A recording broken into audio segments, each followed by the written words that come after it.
ક્યાંય ને ક્યાંય આગ લાગે ત્યારે આપણે સ્વાભાવિક રીતે પહેલાં શું નજરમાં આવે, પહેલાં જૂની રીત એ હતી કે પાણી છાંટી,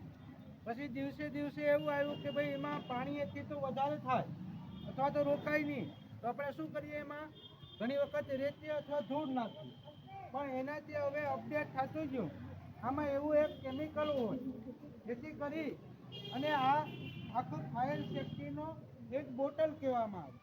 નાની હુની આગ લાગી હોય ત્યારે આમાંથી જ્યારે એની આખી પ્રક્રિયાને જે કડી ખોલી અને બતાવવામાં આવે, એને કાઢવામાં આવે, જેથી કરીને એમાંથી સફેદ પ્રકારનો પાવડર નીકળે અને એનું કામ શું હોય, આગને બુઝાવવાનું, આગને મિટાવવાનું હોય. હવે માની લો કે એનાથી વધારે ઘણી વખત ક્યાંય બહુ મોટી આગ લાગી હોય, કોઈ બિલ્ડિંગોમાં આગ લાગી હોય ત્યારે ઘણી વખત તમે જોયું હશે